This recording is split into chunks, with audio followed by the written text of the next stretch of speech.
ओम शांति। खान पान में झूठ बोलना पड़ता है कि मुझे लहसुन प्याज से एलर्जी है या मेरा व्रत है।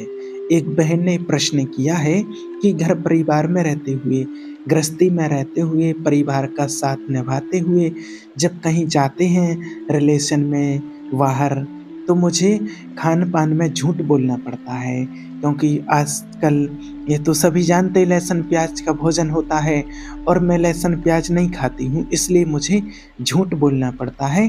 तो क्या ये पाप है? सामने वाले का दिल दुखता है, तो ऐसे में उनका दिल दुखाने में क्या मुझे पाप लगता है? तो इसमें क्या करना चाहिए? तो देखिए, सत्य के लिए आप झूठ बोल रहे हैं, ये झूठ नहीं है, ये युक्ति है। ये परमपिता परमात्मा ने बताया है कि झूठ बोलना नहीं होता है, ये युक्ति है और युक्ति से ही हमें मुक्ति पानी है। अगर आप उनको डायरेक्ट बोल देंगे कि मैं ऐसा भोजन नहीं कर सकती हूँ, मैं लहसुन प्याज नहीं खाती हूँ। देखिए, हम अपने सत्य के मार्ग पर चलना चाहते हैं, धर्म के मार्ग पर चलना चाहते हैं, ईश्वरीय मार्ग पर चलना चाहते हैं। और अगर आप डायरेक्ट उनको बोल देंगे कि मैं लहसुन प्याज नहीं खा सकती हूँ या आपका ऐसा अशुद्ध भोजन नहीं खा सकती हूँ, तो उनको बहुत दुख होगा, उनको पीड़ा होगी, उनको अच्छा नहीं लगेगा। तो हम युक्ति से, जो शिव बाबा ने बताया है, हम अपने बचाव पक्ष में कहते हैं कि आज मेरे पेट में दर्द है, एलर्जी है या मेरा व्रत है या मैं लहसुन प्याज मैं नहीं खाती, ऐसा नहीं कह सकते हैं। हम यही बोल सकते हैं उनको। अगर डायरेक्ट बोलेंगे तो उनको भी अच्छा नहीं लगेगा और लोगों को भी अच्छा नहीं लगेगा, क्योंकि आज हम देखते हैं कि बाबा कहते कितनी युक्ति से चलना है, परमात्मा ने युक्ति युक्त ज्ञान दिया है। और अगर हम किसी को डायरेक्ट बोलेंगे तो डायरेक्ट बोलने से उसको बहुत बुरा लगेगा। और अगर वो ज़्यादा ज़िद करते हैं तो आप माना फल ले सकते हैं, उनसे माना ऐसा बोल सकते हैं कि चलो भोजन नहीं व्रत है तो फल ले लेंगे, तो आप फल ले सकते हैं। ऐसे युक्ति निकाल करके, और आप लेकिन उनको डायरेक्ट कभी नहीं बोलना है, किसी को भी डायरेक्ट नहीं बोलना है, क्योंकि इससे शिव बाबा की बहुत बड़ी परमात्मा की डिस्टर्बिश होती है, गलानी होती है। क्योंकि आज दुनिया में हर कोई कमियां देखते हैं, ये तो ऐसा नहीं करते हैं, भोजन नहीं करते हैं। इसलिए परमात्मा कहते हैं कि अपना बचाव भी करना है और हमें सामने वाले का दिल भी नहीं दुखाना है, इसलिए हमें युक्ति से काम लेना है। ये झूठ बोलना नहीं हुआ, इसमें कोई पाप नहीं हुआ है। ऐसे तो प्रैक्टिकल कितने ही उदाहरण आए हैं, इतिहास गवाह है जिसका। जैसे महाभारत में भी दिखाते हैं कि जब माना वासुदेव जी ने कंस को वचन दिया था, जब आकाशवाणी हुई तो कि देवकी के 8वें पुत्र से कंस का वध होगा, तो फिर कंस उनको मारना चाहता था। तो आप सभी ने देखा होगा, वासुदेव जी ने कहा कि इनको नहीं मारो, मैं आपको वचन देता हूँ कि इनके 8वां ही पुत्र मैं आपको दे दूंगा। तो फिर कंस ने मान लिया। और फिर जब 8वें पुत्र का जन्म हुआ, तो आप सभी जानते हैं कि माना यही युक्ति होती है। अब वैसे तो वो झूठ नहीं बोलते हैं, लेकिन खुद परमात्मा ने युक्ति रची, भगवान ने कहा है, वो लीला दिखाई है उन्होंने। और वो खुद कहते हैं श्री कृष्ण जी कि 8वें पुत्र को छोड़ करके आओ, जमुना जी के पार छोड़ करके आओ। तो अब वो झूठ तो नहीं बोल सकते थे, लेकिन क्या है, ये युक्ति थी। तो बाबा ऐसे ही युक्ति बताते हैं, लेकिन डायरेक्ट नहीं बोलना है। डायरेक्ट बोलेंगे तो ज़रूर आपके घर में भी कोई आता है और आपसे डायरेक्ट बोल दे कि नहीं, आपके हाथ का भोजन नहीं करूँगा, आपके भोजन में लहसुन प्याज है, मैं ऐसा नहीं कर सकता हूँ, तो आपको भी अच्छा नहीं लगेगा, आपको भी दुख होगा, तकलीफ होगी कि इन्होंने ऐसे बोल दिया।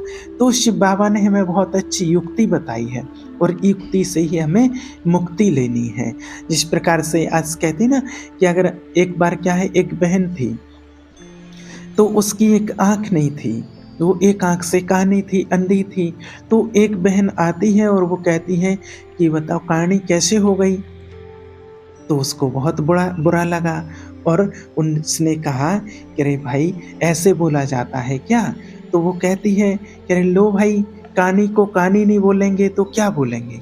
वो ऐसे कहने लगी। तो माना उसको और बुरा लगा, वो रह गई चुप, उसने कुछ नहीं बोला।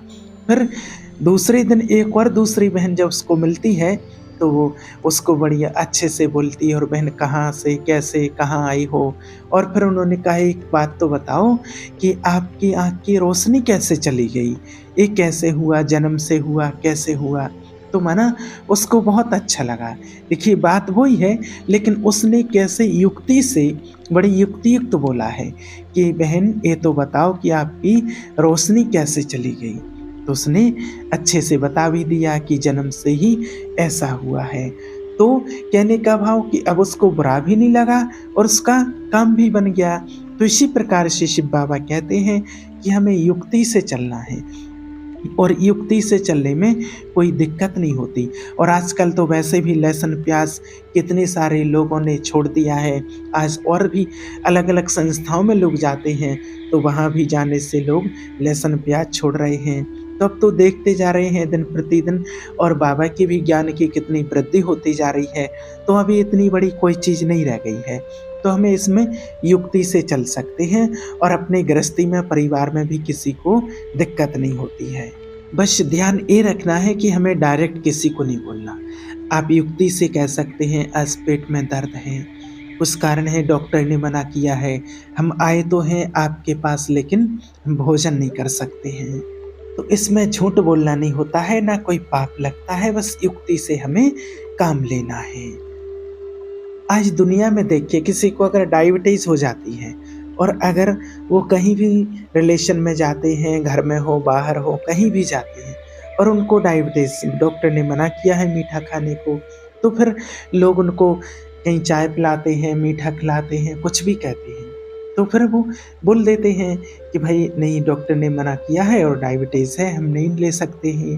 तो अगर कोई ज़िद भी करता है तो भी नहीं लेता है व्यक्ति, तो उसके मना करने पर सामने वाले को बुरा तो नहीं लगता है, भाई डॉक्टर ने मना किया है, प्रॉब्लम है, तो उसमें किसी को बुरा भी नहीं लगता है और वो बच भी जाते हैं।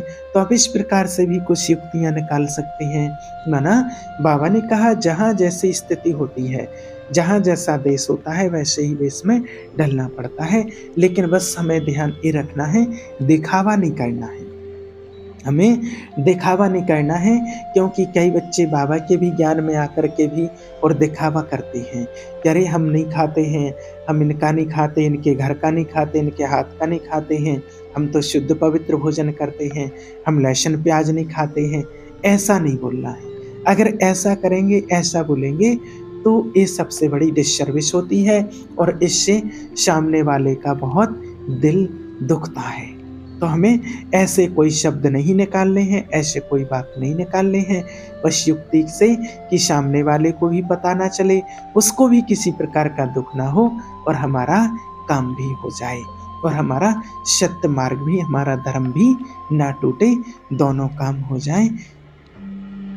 जिसके लिए कहा जाता है कि साँप भी मर जाए और लाठी भी ना टूटे। ऐसी युक्ति से हमें काम लेना है, इसमें कोई पाप की बात या अधर्म वाली बात नहीं है। ओम शांति।